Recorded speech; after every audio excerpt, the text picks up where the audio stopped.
Halo, Bapak, Ibu, saudara-saudari, serta anak-anak yang terkasih. Kali ini, Legend Chen akan mengajak anak-anak membahas materi kisi-kisi IPA supaya kalian semakin mantap, semakin yakin dalam menempuh tryout dan ujian sekolah sehingga bisa lulus dengan hasil yang membanggakan. Langsung saja kita mulai ya.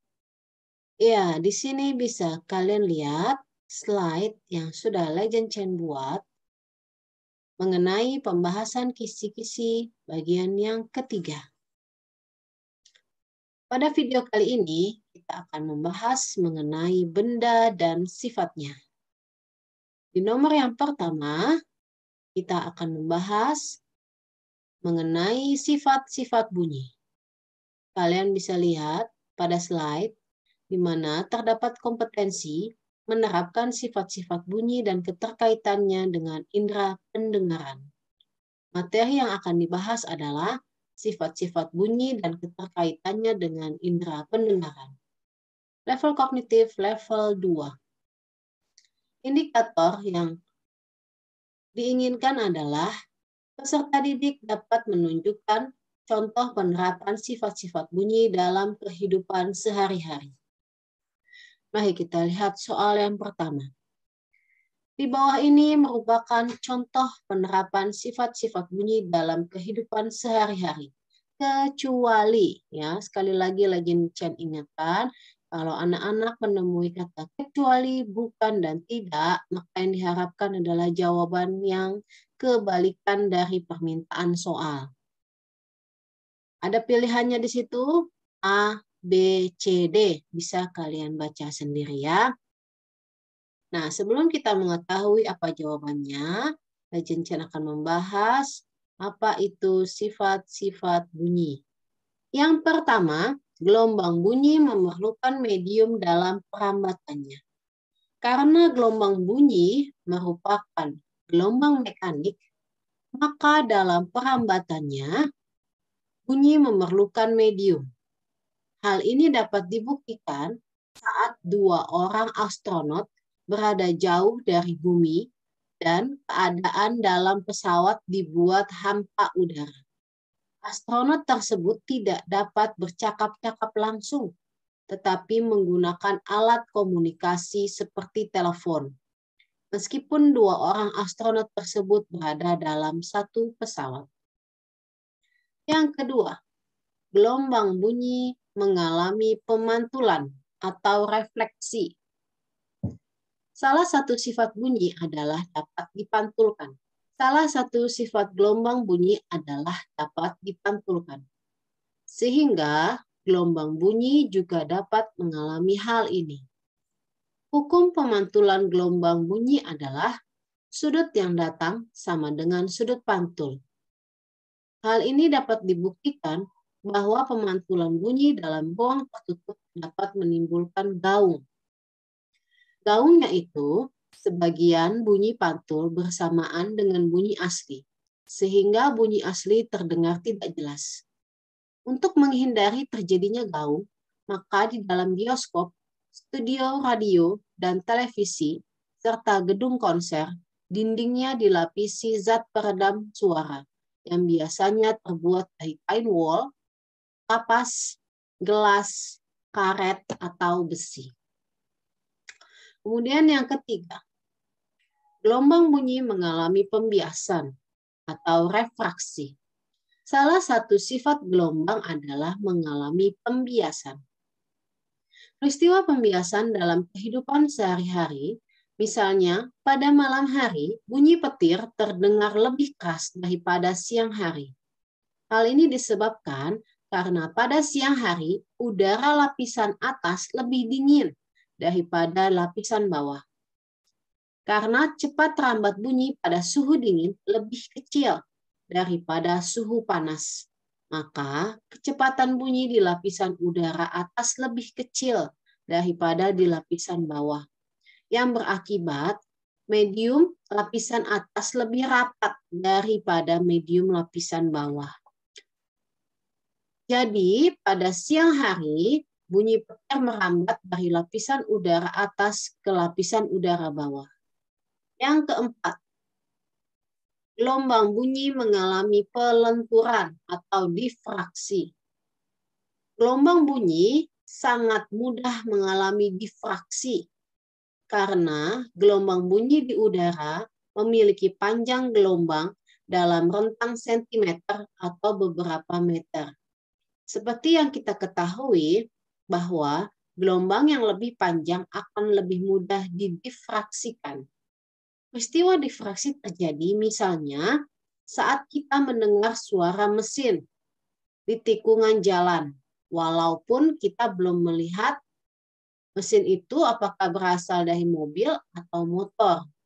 Tapi kita sudah tahu bahwa ada kendaraan yang mau lewat. Yang kelima, gelombang bunyi mengalami perpaduan. Gelombang bunyi mengalami gejala perpaduan dibedakan menjadi dua, yaitu muatan bunyi, pelemahan bunyi. Misalnya waktu kita berada di antara dua buah loudspeaker dengan frekuensi dan amplitudo yang sama atau hampir sama, maka kita akan mendengar bunyi yang keras dan lemah secara bergantian. Dari sifat-sifat yang sudah dijelaskan tadi, maka gelombang bunyi dapat dimanfaatkan sebagai berikut. Yang pertama, untuk ultrasonografi atau USG. USG adalah alat yang digunakan untuk mengamati perkembangan bayi di dalam rahim. Alat ini memancarkan gelombang ultrasonik rahim ibu hamil dan melacak frekuensi perubahan bunyi pantul dari jantung yang berdenyut dan darah yang mengalir. Selain itu, USG juga digunakan untuk mendeteksi pertumbuhan jaringan tumor, kondisi otak, dan lain-lain. Yang kedua, pengujian ultrasonik. Pengujian ultrasonik ini dapat kita jumpai dalam kehidupan sehari-hari, seperti pada bidang industri yang memanfaatkan gelombang ultrasonik untuk proses homogenisasi susu. Selain itu, digunakan juga pada bidang penanganan hama yang akan menghasilkan efek depresi pada tikus dan kecoa. Yang ketiga, terapi ultrasonik. Gelombang ultrasonik juga digunakan pada bidang kedokteran, yaitu untuk terapi, sehingga dikenal dengan sebutan terapi ultrasonik. Terapi ini digunakan untuk menghilangkan rasa sakit pada sendi dan otot. Yang keempat, pembersih ultrasonik. Mesin pencuci piring merupakan salah satu contoh benda yang menggunakan gelombang ultrasonik. Air dan deterjen digetarkan oleh penggetar ultrasonik dan partikel-partikelnya mampu menggosok piring yang kotor dan membersihkannya. Kemudian gelombang bunyi juga bisa dimanfaatkan untuk pembuatan alat musik dan untuk sonar. Sonar memanfaatkan gelombang ultrasonik, yaitu diaplikasikan pada kapal. Tujuannya untuk menentukan kedalaman dasar laut. Cara kerjanya dilakukan berdasarkan konsep pemantulan bunyi. Di bagian dasar kapal terdapat alat yang mampu mengubah energi listrik menjadi gelombang ultrasonik yang nantinya dipancarkan ke dasar laut. Gelombang bunyi yang berasal dari gelombang ultrasonik akan merambat lurus sehingga mengenai dasar laut. Ketika gelombang sudah mencapai dasar laut, sebagian gelombang akan terpantulkan kembali ke kapal dan ditangkap oleh detektor. Nah, itulah pemanfaatan gelombang bunyi. Berarti sekarang kita sudah bisa dapat menjawab pertanyaan ini. Di bawah ini merupakan contoh penerapan sifat-sifat bunyi dalam kehidupan sehari-hari. Kecuali berarti yang bukan. Yang mana? Iya, betul yang C. Menimbang berat emas. Ya, ini bukan. Karena menimbang berat emas dapat menggunakan neraca untuk khusus perhiasan emas. Nah, kalau kalian pernah datang dan beli emas di toko emas, maka kalian bisa mendapat gambaran neraca untuk menimbang emas. Baik, kita ke slide selanjutnya. Untuk yang kedua, dengan kompetensi dan materi yang sama, serta level kognitif yang sama, yang diinginkan adalah disajikan gambar percobaan. Peserta didik dapat menentukan sifat-sifat cahaya pada percobaan tersebut. Mari kita lihat soalnya. Percobaan di bawah ini membuktikan salah satu sifat cahaya. Jadi kalian perhatikan di sini ada gambar di mana gelas berisi air, lalu dimasukkan pensil. Dan pensil itu terlihat bengkok ya. Pilihannya adalah yang A, cahaya dapat merambat lurus. Yang B, cahaya dapat menembus benda bening. Yang C, cahaya dapat mengalami penguraian. Yang D, cahaya dapat dibiaskan. Sebelum kita jawab pertanyaan ini, kita akan bahas apa saja sifat-sifat cahaya. Ada sifat-sifat cahaya. Yang pertama, cahaya dapat merambat lurus. Kamu bisa lihat di sini terdapat gambar seorang anak sedang melakukan percobaan di mana anak ini menyusun potongan kardus atau kertas yang tengahnya sudah dilubangi. Lalu di ujung sebelah kanan dia beri lilin yang menyala. Dan di ujung yang satu dia melihat melalui lubang tersebut. Maka anak tersebut dapat melihat cahaya lilin di ujung yang satunya. Ini membuktikan bahwa cahaya akan merambat lurus jika melewati satu medium perantara. Jadi cahaya lilin dapat dilihat oleh anak tersebut karena cahaya lilin menerobos masuk melalui lubang yang sudah disiapkan oleh anak tersebut. Ketika lubang karton disusun lurus, kita dapat melihat cahaya lilin. Namun, ketika salah satu lubang digeser, kita tidak bisa lagi melihat cahaya tersebut. Sifat cahaya yang selalu merambat lurus ini dimanfaatkan manusia pada pembuatan lampu senter dan lampu kendaraan bermotor. Yang kedua, cahaya menembus benda bening. Benda bening adalah benda yang dapat ditembus oleh cahaya. Contoh benda bening antara lain ada kaca, mika, plastik bening, air jernih, dan botol bening. Berdasarkan kemampuan cahaya dalam menembus, benda dibedakan menjadi 3, yaitu benda bening atau transparan, seperti yang tadi sudah dijelaskan. Benda ini bisa ditembus atau dilewati oleh cahaya. Benda bening meneruskan semua cahaya yang mengenainya. Lalu ada juga yang bernama benda translusens, yaitu benda yang hanya dapat meneruskan sebagian cahaya yang diterimanya. Contohnya air keruh, kaca dop, dan bohlam susu. Lalu yang ketiga ada yang bernama benda opak atau benda tidak dapat tembus cahaya, yaitu benda gelap yang tidak dapat ditembus oleh cahaya sama sekali. Jadi benda opak hanya memantulkan semua cahaya yang mengenainya. Contohnya apa? Buku tebal, kayu, tembok, dan besi. Sifat cahaya yang dapat menembus benda bening ini memungkinkan cahaya matahari dapat menembus permukaan air jernih, sehingga tanaman yang hidup di dasar air dapat tumbuh dengan baik. Sifat cahaya ini juga dimanfaatkan oleh manusia untuk membuat berbagai peralatan, contohnya kacamata, akuarium, kaca mobil, dan termometer.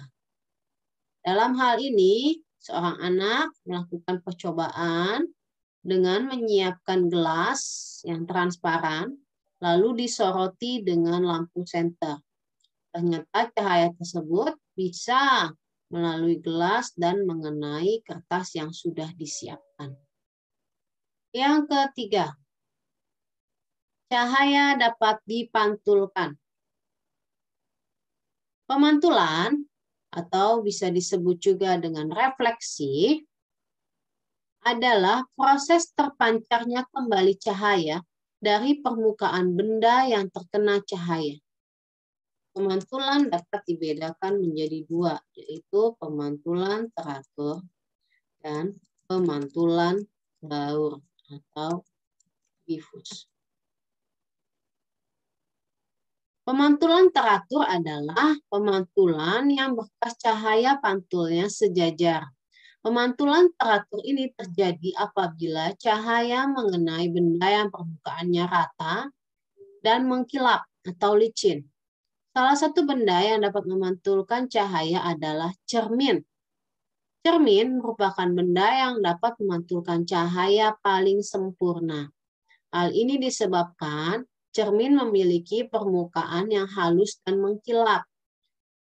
Pada benda semacam ini, cahaya dapat dipantulkan dengan arah yang sejajar, sehingga dapat membentuk bayangan benda dengan sangat baik. Contohnya saja saat kita bercermin. Bayangan tubuh kita akan terlihat di cermin. Karena cahaya yang dipantulkan, tubuh kita saat mengenai permukaan cermin, dipantulkan kembali ke dalam mata kita. Sedangkan pemantulan baur atau difus terjadi karena cahaya mengenai benda yang permukaannya tidak rata. Contohnya pada tanah yang tidak rata atau pada air yang bergelombang. Adanya pemantulan baur, tempat-tempat yang tidak ikut terkena cahaya secara langsung akan ikut menjadi terang. Inilah keuntungan adanya pemantulan baur. Di slide selanjutnya, ada sifat cahaya yang keempat.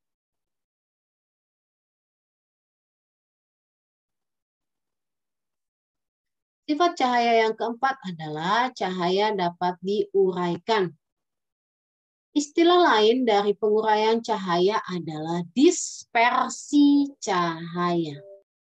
Contoh dispersi cahaya yang terjadi secara alami adalah, kalian bisa lihat di slide, peristiwa terbentuknya pelangi. Pelangi biasanya muncul setelah hujan turun. Nah, pelangi biasa kita kenal dengan Meijiku Hibiniu. Merah, jingga, kuning, hijau, biru, nila, dan ungu. Sebenarnya warna-warna tersebut berasal dari satu warna saja,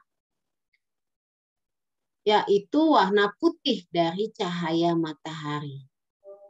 Namun, karena cahaya matahari tersebut dibiaskan oleh titik-titik air hujan, akibatnya cahaya putih diuraikan menjadi beberapa macam warna, sehingga terbentuklah warna-warna indah dari pelangi tersebut. Cahaya putih dapat diuraikan menjadi berbagai macam warna, sehingga cahaya putih disebut sinar polikromatik. Cahaya putih seperti cahaya matahari termasuk jenis cahaya polikromatik. Cahaya polikromatik adalah cahaya yang tersusun atas beberapa komponen warna. Cahaya putih ini tersusun atas spektrum-spektrum warna cahaya yang berwarna merah, jingga, kuning, hijau, biru, nila, dan ungu. Sedangkan peristiwa perpaduan berbagai warna cahaya menjadi warna putih disebut spektrum cahaya. Spektrum warna yang tidak dapat diuraikan lagi disebut cahaya monokromatik. Contoh lain dari peristiwa penguraian cahaya ini yaitu terjadinya halo yang mengelilingi bulan atau matahari. Dan juga gelembung air sabun ya, yang biasa dimainkan oleh anak-anak, terutama anak-anak kecil ya, sehingga memiliki berbagai macam warna. Kemudian yang kelima adalah sifat cahaya dapat dibiaskan. Pembiasan adalah pembelokan arah rambat cahaya saat melalui dua medium yang berbeda kerapatannya. Pembiasan cahaya dimanfaatkan manusia dalam pembuatan berbagai alat optik. Pembiasan cahaya menyebabkan terjadinya beberapa peristiwa dalam kehidupan sehari-hari.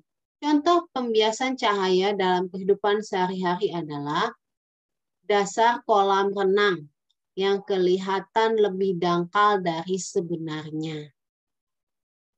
Kemudian, pensil atau benda lurus lainnya yang dimasukkan ke dalam gelas yang berisi air, maka akan terlihat bengkok atau patah ya, sesuai dengan gambar yang ada di slide ini.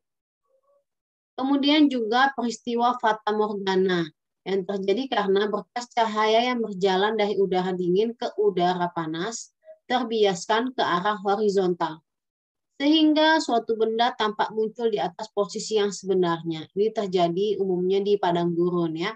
Kemudian ada juga peristiwa uang logam di dalam air jernih yang kelihatan lebih dekat dari permukaannya. Dan juga ikan di akuarium terlihat lebih besar ya. Jadi ini adalah sifat-sifat cahaya. Berarti kita bisa menjawab sekarang pertanyaan yang tadi. Nah, jadi jawabannya yang mana anak-anak? Ya, jawabannya adalah yang D. Cahaya dapat dibiaskan. Pintar anak-anak semua. Baik, kita ke slide selanjutnya. Nah, pada slide ini ada soal kelompok Budi mendapatkan tugas dari sekolah untuk mengamati bintang-bintang di langit. Alat bantu penglihatan yang tepat dalam kegiatan tersebut adalah, bisa kalian baca pilihannya, di mana dalam soal ini indikator yang diinginkan adalah kalian dapat menentukan alat bantu penglihatan yang tepat dalam kegiatan tersebut dengan kompetensi dan materi yang masih sama serta level kognitif yang masih sama. Baik, sekarang kita akan membahas alat-alat optik. Alat optik dibagi menjadi dua, yaitu alat optik alami dan alat optik buatan. Seperti yang kita ketahui bahwa alat optik alami adalah mata kita sendiri ya. Nah, sekarang Legend Chan akan mengajak kalian untuk membahas mengenai alat optik buatan. Slide ini ada alat optik. Yang pertama adalah kacamata, yang kedua kamera, dan yang ketiga loop. Untuk kacamata, Legend Chan akan bahas 3 saja ya. Cacat mata ada yang disebut dengan rabun jauh atau nama lainnya adalah miopi. Jadi orang yang mengalami rabun jauh atau miopi ini, matanya hanya dapat memfokuskan benda pada jarak dekat. Ya, jadi orang yang memiliki kelainan mata rabun jauh atau miopi tidak bisa melihat benda pada jarak yang jauh, sehingga dibantu dengan kacamata berlensa cekung atau minus atau negatif. Kemudian ada juga yang namanya rabun dekat atau hipermetropi. Orang yang mengalami rabun dekat ini tidak bisa melihat benda dalam jarak yang dekat. Kebalik dengan tadi yang miopi ya.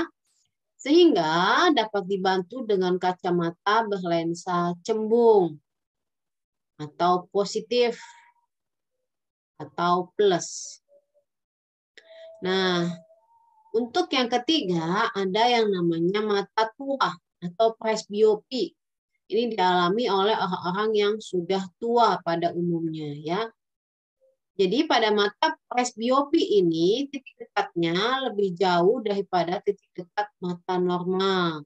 Oleh karena itu, penderita presbiopi tidak dapat melihat benda-benda yang letaknya jauh maupun dekat, sehingga dibantu dengan kacamata berlensa rangkap atau biasa disebut bifokal.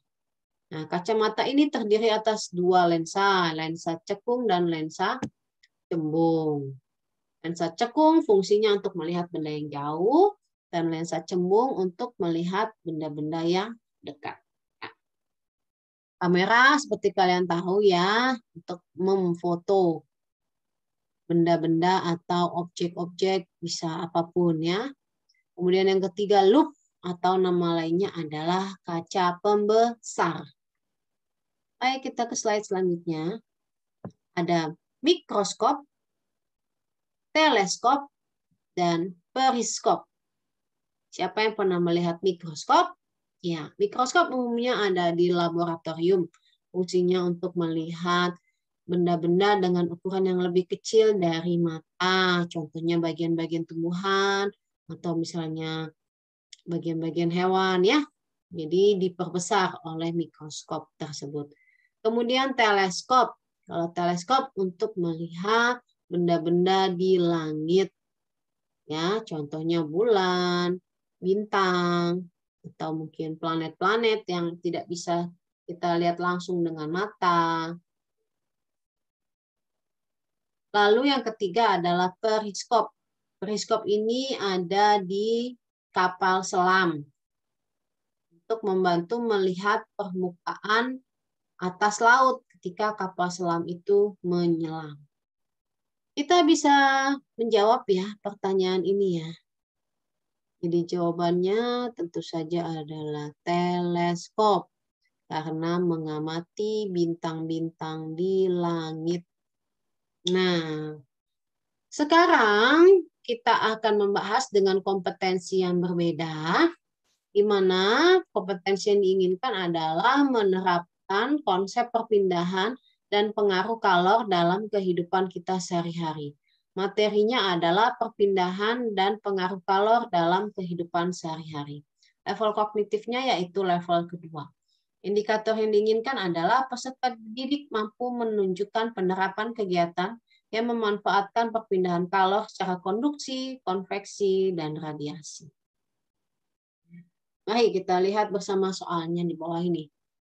Di bawah ini merupakan kegiatan yang memanfaatkan perpindahan kalor secara konveksi dalam kehidupan sehari-hari ya. Bisa kalian lihat untuk yang A ada percobaan di mana ujung logam dipanaskan dan ujung logam yang satunya dipegang. Yang B, ibu sedang memasak air di atas kompor lalu mendidih. Yang C, ibu sedang menjemur pakaian yang basah. Yang D, tangan didekatkan dengan api unggun. Baik, sebelum kita menjawab pertanyaan ini, kita akan bahas satu persatu mengenai perpindahan kalor. Baik, sebelum kita menjawab pertanyaan ini, kita akan ke slide selanjutnya. Kita akan bahas macam-macam perpindahan kalor. Ya, yang pertama adalah konduksi, yang kedua konveksi, yang ketiga radiasi. Konduksi. Konduksi adalah perambatan panas tanpa disertai perpindahan zat perantaranya. Perpindahan panas secara konduksi ini terjadi jika panas mengalir dari tempat dengan suhu tinggi ke tempat dengan suhu yang lebih rendah menggunakan media penghantar panas yang tetap. Kamu bisa lihat pada percobaan yang pertama ini, di mana ada batang logam yang dipanaskan di ujung yang satunya dengan api, dan ujung yang lain dipegang. Maka lama-kelamaan batang ini yang dipegang akan menjadi panas. Bisa juga menggunakan sendok stainless steel, kalian mengaduk kopi atau teh yang panas, ujung yang satu dimasukkan untuk diaduk, dan ujung yang kita pegang untuk mengaduk itu pun terasa panas. Ya, seperti contoh yang ini. Nah, bisa juga cangkir tuh yang sebelum diisi kopi atau teh, pertama kosong, memiliki suhu yang sama dengan lingkungannya. Lalu diisi kopi atau teh panas, sehingga cangkir tersebut lama-kelamaan menjadi panas. Lalu yang ketiga ini adalah knalpot. Ya, knalpot yang dipanaskan nanti lama-lama menjadi panas knalpotnya. Selain itu juga bisa juga kalian buktikan dengan memanaskan panci atau wajan kosong. Nanti kelama-kelamaan panci atau wajan kosong tersebut juga menjadi panas. Jadi inilah yang dimaksud dengan konduksi. Selanjutnya adalah konveksi. Konveksi adalah perpindahan panas yang terjadi antara permukaan padat dengan benda cair yang mengalir di sekitarnya melalui media penghantar cairan atau gas. Biasanya perpindahan panas konveksi ini terjadi pada benda cair atau benda gas. Nah, contoh peristiwanya adalah yang pertama ini, ibu sedang memasak air, ya, di mana mula-mula airnya itu belum mendidih, belum panas. Ketika dipanaskan di atas kompor yang dinyalakan, maka air akan mendidih. Jadi suhu air yang tinggi berpindah ke air yang suhunya lebih rendah. Dan begitu seterusnya dia akan berputar ya. Sehingga lama-kelamaan suhu air menjadi panas. Bisa juga memanaskan minyak di dalam wajan. Kemudian yang kedua adalah terjadinya angin darat dan angin laut. Angin darat terjadi pada malam hari, angin laut terjadi pada pagi hari. Ini dimanfaatkan oleh para nelayan. Jadi para nelayan pergi pada malam hari untuk menangkap ikan atau mencari ikan dan pulang pada pagi hari dari hasil menangkap ikan tersebut. Kemudian ada juga contohnya asap pabrik yang membumbung tinggi dan juga balon udara yang terbang. Baik, kita lanjut ke pembahasan yang ketiga. Radiasi. Radiasi adalah perpindahan panas yang terjadi tanpa medium perantara. Perpindahan panas yang terjadi dengan cahaya radiasi memanfaatkan gelombang elektromagnetik. Ya, dalam kehidupan sehari-hari bisa kamu lihat yang pertama adalah ketika kita berada di dekat api unggun, maka panas api unggun akan terasa. Kita juga bisa merasakan hangatnya api unggunnya.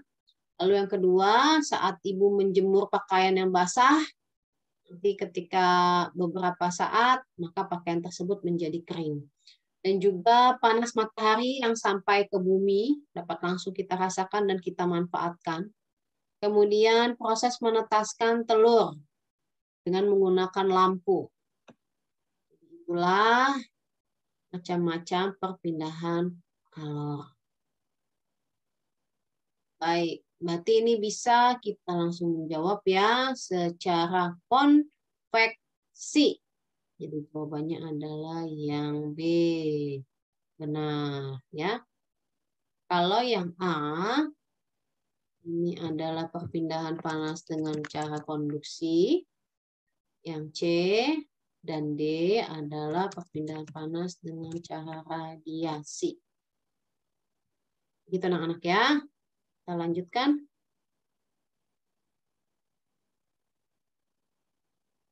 Nah, Di soal selanjutnya, kompetensi, materi, dan level kognitifnya masih sama, tapi indikator yang diinginkan itu berbeda, di mana nanti disajikan gambar percobaan tentang pemuaian atau penyusutan benda. Kalian dapat menentukan pengaruh kalor pada percobaan tersebut. Bisa kamu lihat pada gambar, di mana pada siang hari kabel listriknya melengkung, sedangkan pada malam hari dia menegang. Ya, kalian baca pilihannya A, B, C, D. Kalian pahami terlebih dahulu.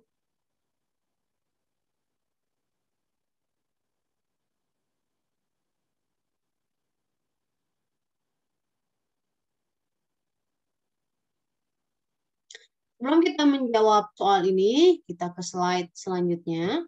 Kita bahas terlebih dahulu. Nah, di sini bisa kalian lihat pemuaian dan penyusutan dalam kehidupan sehari-hari. Yang pertama adalah pemuaian dan penyusutan pada kaca. Jadi, pemasangan kaca pada bingkai jendela itu sengaja dibuat longgar ya anak-anak ya. Jadi bingkai kaca dibuat lebih besar atau lebih lebar dari ukuran sebenarnya. Mengapa hal ini dilakukan? Karena kaca bisa mengalami pemuaian saat terkena panas matahari pada siang hari. Dan juga mengalami penyusutan pada malam hari. Sehingga ruang tersebut digunakan untuk mencegah kaca pecah. Ya. Jadi pemuaian itu terjadi karena adanya panas, penyusutan terjadi karena hilangnya panas. Kemudian yang kedua, pemuaian dan penyusutan pada rel kereta. Bisa kamu lihat pada gambar ya. Di sini terdapat rongga atau celah antara dua batang rel untuk menjaga pemuaian. Nah, rel kereta yang terbuat dari besi bisa mengalami pemuaian saat kenaikan suhu, berarti pada siang hari. Sehingga celah pada sambungan rel tersebut berfungsi untuk ruang muai besi tersebut. Kalau tidak ada celah tersebut, maka besi bisa membengkok dan ini bisa berbahaya untuk kereta api yang lewat. Ya. Sedangkan pada malam hari akan mengalami penurunan suhu dan besi tersebut bisa menyusut. Baik, kita ke selanjutnya. Nomor 3 bisa kalian lihat pemuaian dan penyusutan pada ban kendaraan. Nah, mungkin ada yang pernah mengamati hal ini, padahal kemarin sudah saya pompa, bannya sudah bagus, kenapa besok paginya bisa kempes kembali ya? Nah, mungkin bisa aja bocor, namun bisa juga bukan karena bocor bannya, tapi mengalami penyusutan. Ya, jadi alangkah baiknya ketika memompa ban itu tidak perlu terlalu banyak isinya, isi udara di dalamnya, karena bisa mengalami pemuaian pada siang hari. Nanti kalau terlalu penuh mengisi udaranya, maka bannya bisa pecah. Ya, begitu. Oke, yang selanjutnya yang keempat adalah pemuaian dan penyusutan pada termometer. Nah, termometer di sini adalah termometer air raksa isinya anak-anak ya, bukan termometer digital. Pada termometer ini, air raksa itu bisa memuai dan menyusut. Misalnya saat termometer ini kamu gunakan untuk mengukur suhu tubuh yang sedang demam. Maka air raksa itu akan naik menunjukkan suhu tubuh kamu. Ketika dilepaskan, maka akan kembali lagi mengalami penyusutan.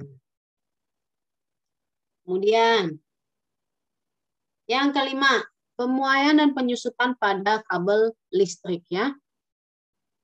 Kabel listrik terlihat berbeda saat siang hari dan malam hari. Bisa kamu lihat pada gambar.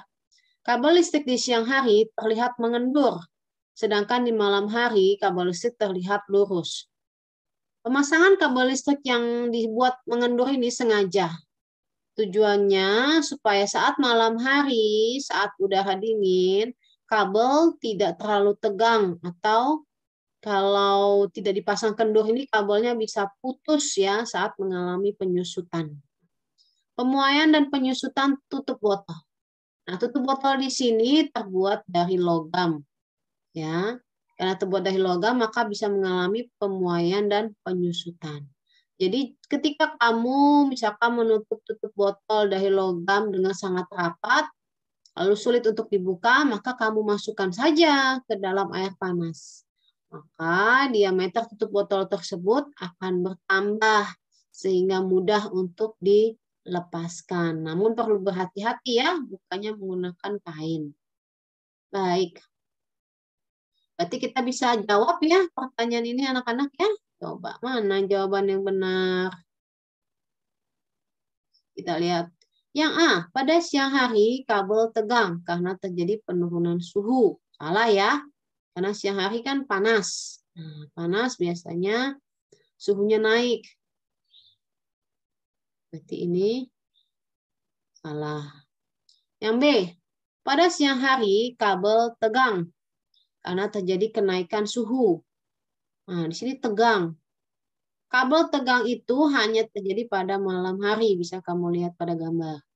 Jadi ini juga salah. Yang C, pada siang hari kabel kendur. Benar nih, kendur ya, sesuai gambar ya. Karena terjadi kenaikan suhu, benar, siang hari suhu naik. Sehingga kabel memuai, sedangkan pada malam hari kabel tegang karena terjadi penurunan suhu sehingga kabel menyusut. Jadi jawabannya yang C. Kalau yang D, mari kita lihat. Pada siang hari kabel kendur, benar sih kendur. Karena terjadi penurunan suhu, salah. Pada siang hari suhunya itu naik karena ada matahari. Ya, ini udah salah ini. Paham? Jadi jawabannya adalah yang C. Di slide ini kita akan berganti kompetensi, yaitu mengidentifikasi sifat-sifat magnet dalam kehidupan sehari-hari ya. Materinya adalah sifat magnet dan kegunaannya. Indikator yang diinginkan adalah disajikan gambar suatu benda yang terdapat magnet. Peserta didik dapat mengidentifikasi kegunaan sifat magnet dalam kehidupan sehari-hari. Anak-anak bisa lihat kembali ya materi di semester 1 mengenai magnet. Ya. Nah, di soal ini terdapat pertanyaan, mengapa magnet diperlukan pada alat rumah tangga di samping ini? Nah, pasti diperlukan pada kulkas. Iya, untuk memudahkan membuka dan menutup kulkas. Jadi dengan adanya pintu kulkas, maka bahan makanan yang ada di dalam kulkas itu akan aman ya, terutama dari gangguan tikus, kecoa ataupun semut. Nah, pintu kulkas akan melindungi dari berbagai macam hewan pengganggu karena pintu kulkas itu didesain dengan rapat dan tidak ada celah yang masuk sehingga dibutuhkanlah magnet. Nah, nih bisa kalian lihat ya, tujuan pintu kulkas dilengkapi magnet. Jadi magnet yang ada di kulkas itu seperti ini ya, yang ada di pintu kulkas ya. Jadi magnet pintu kulkas terletak pada karet yang melekat pada pintunya. Jika karet tersebut dipotong, akan terlihat magnetnya yang berbentuk panjang dan berwarna hitam seperti pada gambar ini. Ukuran magnet kulkas tidaklah sama antara satu kulkas dengan kulkas yang lainnya. Hal ini dikarenakan tempat untuk menaruh magnet, yaitu lubang pada karet pintu, berbeda-beda. Jadi jika ingin memasang magnet tersebut, ukurannya harus disesuaikan dengan tempatnya. Bentuk magnet kulkas bisa kalian lihat pada gambar ini. Nah, ya, jadi sebenarnya magnet tersebut akan tetap berfungsi dalam waktu yang sangat lama. Jadi kekuatan magnet kulkas itu lama.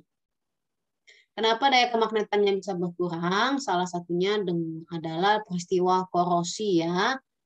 Karena pintu kulkas merupakan tempat yang mempunyai kelembapan yang tinggi. Kelembapan yang tinggi ini menjadi penyebab terjadinya korosi pada magnet.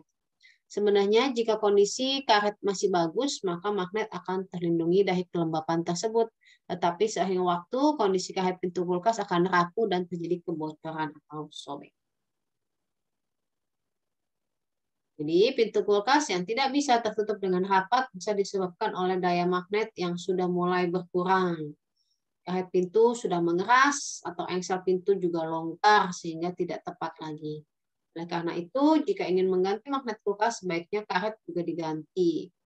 Jika mengganti karet kulkas, magnetnya juga diganti. Ya, jadi semuanya ikut diganti. Oke.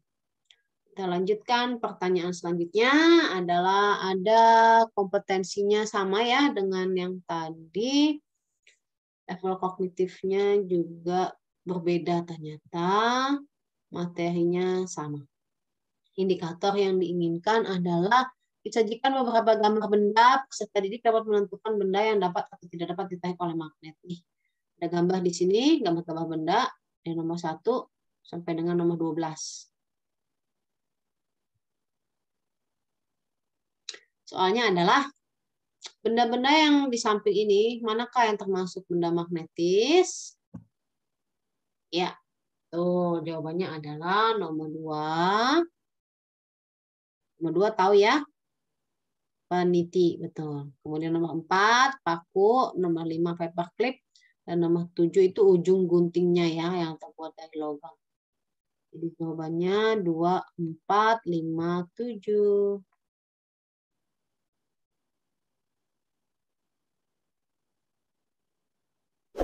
Baik, sekian pembahasan IPA. Bagian yang ketiga. Terima kasih untuk anak-anak yang selalu semangat untuk belajar.